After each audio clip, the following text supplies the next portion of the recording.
The world has this week been marking the 75th anniversary of the liberation of the Auschwitz death camp in 1945.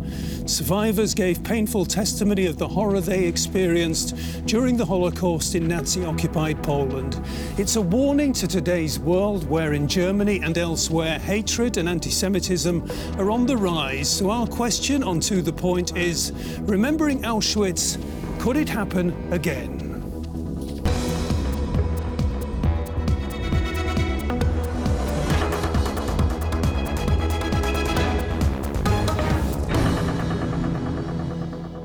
Thanks very much indeed for joining me here on To The Point, where my guests in the studio are Ruth Ur, the representative here in Germany of the Yad Vashem Holocaust Remembrance Centre, who says the only safeguard against the evils of Auschwitz is for individuals of all backgrounds to remember the power of complicity.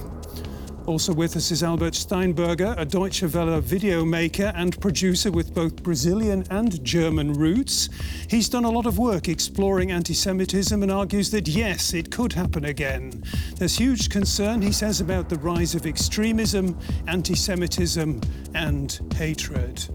And a warm welcome too to Matthias Heyl, the head of educational services at the Ravensbrück concentration camp memorial site, who says quite plainly, know the history or face the consequences. Well, thank you all three for being with me here today on the show. I'd like to begin with you, Ruth. In recent days, ceremonies, speeches and gatherings, very painful testimony from the survivors. Where have your thoughts taken you in the last couple of days? Well, absolutely. It's been a very intense week with events happening in Jerusalem, in Auschwitz and here, as well as all over the world. I spent a few days in Jerusalem at Yad Vashem at the ceremony at the 5th World Holocaust Forum that took place for the first time in Jerusalem. Over 45 world leaders, presidents, prime ministers, heads of government, kings attended, and it was a very sobering event. There was a large contingency of survivors in the room, and it was a huge demonstration of the standing together against anti-Semitism, and bringing all those people together is a testimony to how important the subject is today. And it's very important for very many different reasons, but one of them is that many of the survivors, a large contingent you talked about, are elderly people. They view themselves as a finite group. How important is that? Absolutely crucial. The difference between reading a book and sitting opposite a person who's experienced these things themselves, who has emerged from the darkest chapter of human history, is incomparable. We opened last week an exhibition of 75 portraits of survivors in Essen at the Zeche-Zollverein. The photographs are hung at eye level. And when you look these people in the face and see the marks of history on their faces and read the short description of what they went through, it's a totally different experience from, as I said, simply reading the books or watching a film. Sure. Matthias Heyl, you work at the former concentration camp in Ravensbrück, which is about sort of 90 kilometres, I think, north of where we are here in the German capital. If I'm rightly informed, it was a camp that was exclusively for women. And I'd like you to tell us what work you do today. What is the aim of the work you do at the camp today? For us, it's quite important to let people gain knowledge about what happened there, so that they will be able to find some links to the present. And for me, it's a privilege that I had a chance, and my colleagues from my team had a chance to meet a lot of survivors. And it was a former women's concentration camp. We still have these vital 80 to 90 years old ladies coming over. Some of them promised to themselves they would never, ever would like to enter Germany anymore. But they came back. And for me, it's quite nice to see that we will will have our 75th anniversary of liberation in April, and we are preparing a program where we hope that a lot of survivors will come again, and second generation, third generation. So this is a place of encounters where the survivors and their stories have their places, and it's a place where it's important to confront the German society and others with bystanders issues, with the stories of the perpetrators. When you talk about confronting German society, your mantra, your watchword, we've just heard it at the top of the show, is know the history or face the consequences. Do people in Germany today know the history? Do they care? I think a lot of people know. Some people know and they don't care. And there are some people who know a lot, but they have their different ideas about the past. They are pro-Nazi. A lot of Nazis know a lot about what happened, and they find it okay what happened. And they come to your memorial centre and they express these views, and you are confronted with these views. Usually we are not confronted with it. It takes some time to find out about Nazi ideas among students, for instance. Because usually the students know from their teachers what they are expected to show up with in the former concentration camp. So I can't see mirrored the current political shifts we have in our society and the visitors group. Albert Steinberger, a lot of the work you have done in recent times has been focused on the Holocaust and the scourge of anti-Semitism. Why is it so important to you? Well, I think exactly what the colleague was saying about looking at the present, and we have nowadays a rise of the extreme right and a rise of anti-Semitism, and this is quite concerning. And I think it was Emmanuel Macron who, in one of the festivities, one of the celebrations said that it's not a problem that's about the Jewish community, it's about all of us, because we lose the human value when we go through these things. And that's the point, and that's why we were looking at the events also and trying to put it like in the context of today, of anti-Semitism. And you have anti-Semitism growing not only in Germany, but you have also in Brooklyn, people being attacked on the streets in Paris. So we did a big documentary exactly getting all these angles. That's actually at the moment a worldwide problem. Tell me a little bit more about the Alternative for Germany, the political party here in Germany, the far-right populist party that is now the strongest opposition party in the German parliament. They talk about, and I'm quoting here, drawing a line under German history, closing the chapter, moving on. They say we should not wallow in guilt, as they put it. What's your response to all that? I think they go even further, because what they're doing is trying to tell a new narrative about it. When they say that they could, as the French and as the British, they should be proud of their troops in the Second World War, they are trying to tell another story, and that's very dangerous for society.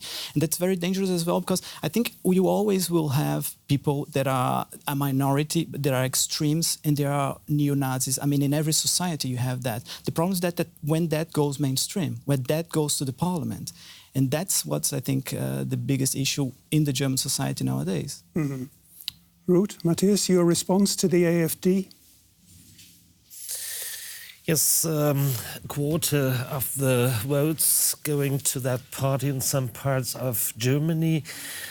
It's a problem for us, and sometimes when I read the sources from the late period of the Weimar Republic, I feel that there are some things in the strategies of the AfD and other right-wing organizations which really make me fear about the future, because you can read it in the sources from the 1920s, 1930s, how people develop a strategy and opening the room, the space for bringing in anti-Semitic and other ideas. And then you can see how this democracy, a very young and weak democracy in the 1920s, 30s, failed. And this should be a point for us to learn about the steps right-wing strategies go step by step to a direction which makes a society fail. I absolutely agree. I think that looking at the origins of the Holocaust is a key aspect that has to be, learnt, society needs to be aware of how discrimination, anti-Semitism, all forms of xenophobia can have disastrous consequences. And this is obviously has become a huge part of the work of Yad Vashem, which was initially more focused on the Holocaust and amassing as much information, what I call turning every stone, finding information about every individual who was lost. And now a lot more work is being done about anti-Semitism, trying to understand the origins of what happened. And I think that our collective responsibility, of course, is to keep aware of these things and use the Holocaust as a narrative of how things can go so terribly wrong in society. OK, before we talk about the scourge and the roots of anti-Semitism, let's listen to what some of the survivors of Auschwitz have been saying in recent days. My number is 73,305, which I had to shout twice daily at counting. Zählappell. We had to shout our number. 73,305. I can't even think about it. Why? Why a 9-year-old girl who hadn't done anything, who hadn't sinned? Why did they murder her? Why? Sometimes when I'm asleep, I still dream about it, and I scream, even though I'm 86 years old now. The air was full of ash like snow from the smoke from the chimneys. And these were the ashes from the crematoria. And we just had to understand that this is what happens there. Ruth, I've got to come back to you. In that testimony, there are so many questions, so much bewilderment, the nightmares of the survivors. Despite all that, the personal and the political now, you, as far as I understand it, a year ago decided to become a German, to apply for German citizenship, and you have become a German. Some would ask, how could you take that step and join this country, join these people who have such a shameful past? Yeah, well, I feel actually very proud to be German. I always had an interest. It's a remarkable statement in the context. Yes, I think it is. And I think that Germany has a lot to be proud of. First of all, it's very interesting for me as a Jew to now to also be German, to have this part of my identity, and to be dealing with the Holocaust and these issues sort of from the other side or from within, in a way. Mm-hmm. And I feel myself as a sort of new immigrant to the country. You're a stakeholder. I'm a stakeholder, exactly. So I can sort of see it from both perspectives in a way.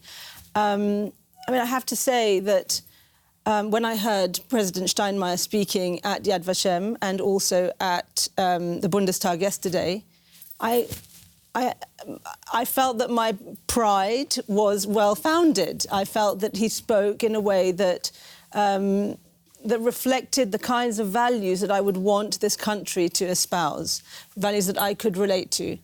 And it was done with dignity, with solemnity, and with a wholehearted commitment to understanding the past and a commitment to the survivors, to us and to future generations, that this is a subject that will remain a top priority. Despite all of what you're saying, anti-Semitism in Germany is still on the rise. This is the country of the Holocaust. This is the country of that testimony that we just heard. How does that fit together? Well, yeah, that's a good question. But I believe that one of the key points here is the internet. And the extreme right groups, they control a big chunk of the internet at the moment, and that's extremely dangerous. So how we address to the new generations, how we tell the stories of these old survivors to the new generations. Because if you look at like the strategy, the internet and Twitter is the new radio of the Nazis. They can reach straight, they don't need journalists like us. they can go straight and speak their mind out, and they go unpunished when they spread anti-Semitic ideas or racist ideas. So that is one of the key issues that I think we're missing sometimes when we discuss this. And you have like the rise of the extreme right in several countries. Internet is always key. Social media is always key. Mm. You have the rise of the far right here in Germany. You have the rise of anti-Semitism. At the same time, the Jewish community here in Germany is getting bigger. Angela Merkel talks of that as a sort of a miracle. Is that how you see it? I think there is one historical fact that most of the perpetrators never were put to trial. So the German society for a long time managed to avoid any confrontation with the past, and especially the Nazis never were brought to trial. And in a society where over generations there is a narrative that the Nazis came into the country in 1933 and they somehow were away from 1945 on, and this was a country without the former Nazis, this narrative was very strong up to the 1980s. And since then, and especially since the 1990s, we have stronger memorial sites. A lot of memorial sites in West Germany were the product of the fight of people, the struggle of people fighting against the establishment to establish a kind of new culture of memory. So we always had these both sides. People trying to avoid any confrontation. We had those who tried to bring a voice to the resistance, to the Jewish voices. But it was a struggle all over the years. And now anti-Semitism gets stronger. Internet is part of it. It's easier to spread these messages. But on the other hand, it was always here. For me, it's a miracle that we are in a situation that the government, the politicians are agreeing to saying that it is constitutional for the German society that Israel is there, but more Jews getting afraid to live here. Mm-hmm. In what kind of society are we living? And this is what asks us to act. Okay, let's go to some images then, illustrating the extent to which members of the Jewish community here in Germany do feel ambivalent about the future. Jewish communications designer Valentin Lutzet has been calling Berlin home for 8 years. He actually feels pretty comfortable living in Germany. It's a very diverse community. It's just very pleasant here. This has become a Jewish quarter again. But on October 9th, this image is shattered. Valentin goes to the synagogue in Halle to mark Yom Kippur, the Day of Atonement. A right-wing terrorist attacks the synagogue. After he fails to penetrate the door, he shoots 2 people on the street. The attacker had announced his anti-Semitic views on the internet. Using a helmet camera, he broadcast the attack on a streaming platform. Valentin Lutzet is deeply shocked. As a consequence of everyday anti-Semitism, he very rarely wears his kippah in public anymore. I try not to provoke people. There are situations where I don't need to be clearly identifiable as Jewish. Is Germany habitable for Jews? Well, that's the big overarching question, but Ruth, the question I would like to ask is, and it goes in the same direction, is how great is your sense and the sense perhaps in the Jewish community that there was a before Halle and an after Halle? Well, obviously Halle was a wake-up call. No one imagined that an atrocity of that scale could take place. Obviously, Jewish institutions, schools, synagogues, etc., are protected. The fact that Halle was so unprotected was a shock in its own right. I happened to be in my own synagogue at that time when the news came out of what happened in Halle. It's a huge shock. It's particularly shocking that it happened in Germany. I mean, we've seen a spate of attacks all over the world. We somehow think that in Germany things are different. It's shocking that it's not. It could have been worse. It could have been much worse. 2 bystanders were killed because they happened to be in the vicinity. But if the gunman had got into the synagogue, dozens of people could have been massacred. It could have been much worse. I agree, and it's an extremely frightening development, and that's why our leaders, and I speak about our leaders here in Germany and across the world, they have to take a much stronger stand legally against such situations. I'd like to go back to the educationalist in our round. How much understanding, perhaps, do you have for people who say, I'm too young, it's not my problem, it's ancient history? How much understanding do you have for people who say, I am from Germany is a country of great diversity, I am from a different community, not from the mainline German community, it's not my problem? I think if you start telling the story or confronting people in a way that they feel that you are full of respect towards them, it's easier for them to accept that it is a needed knowledge. If you don't have it under your eyes, you have it in your neck. And in the German situation, you need to know about the past in order to be able to participate in the discourse.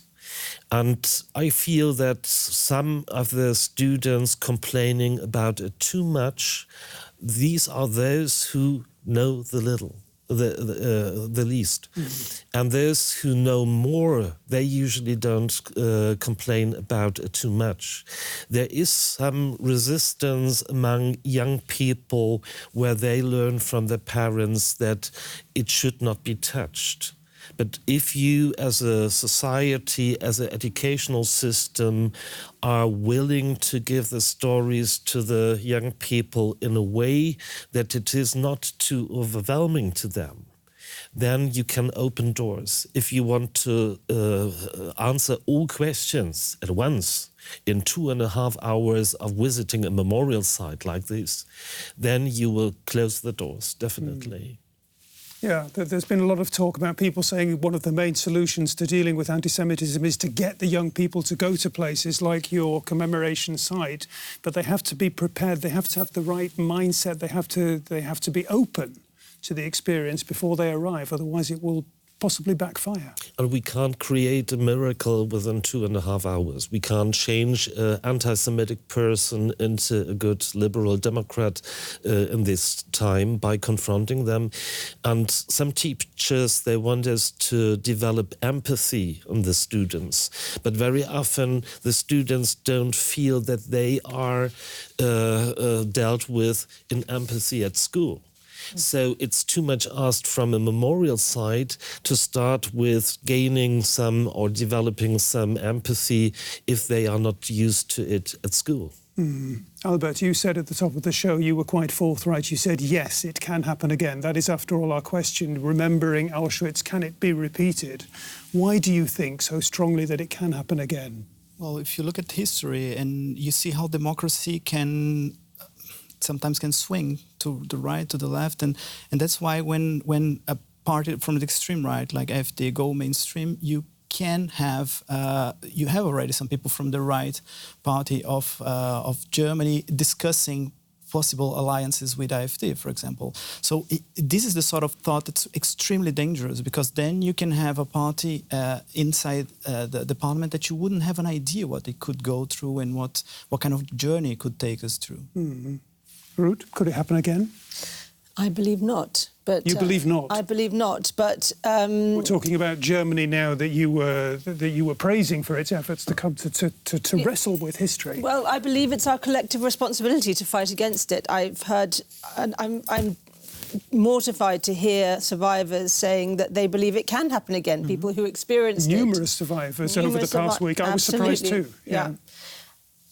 It must strengthen our resolve to do everything we can to fight against anti-Semitism and xenophobia in all forms. And it is not the responsibility of the Jewish community.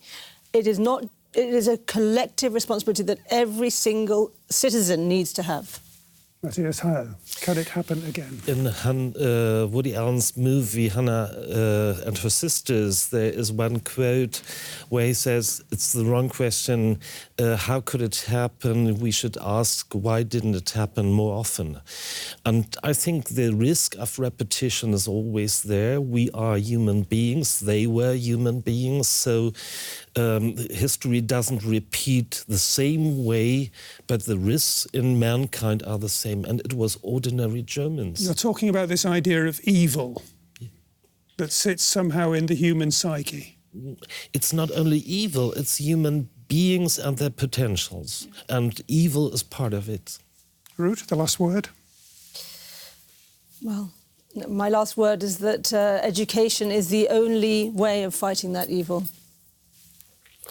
I agree that education, but I think also we need also to have stronger measurements in terms of security of police and also tackling the issue of internet and have these ideas spread, because of course you have the ideas already on the ground, but they are spreading and they are growing, and that's dangerous.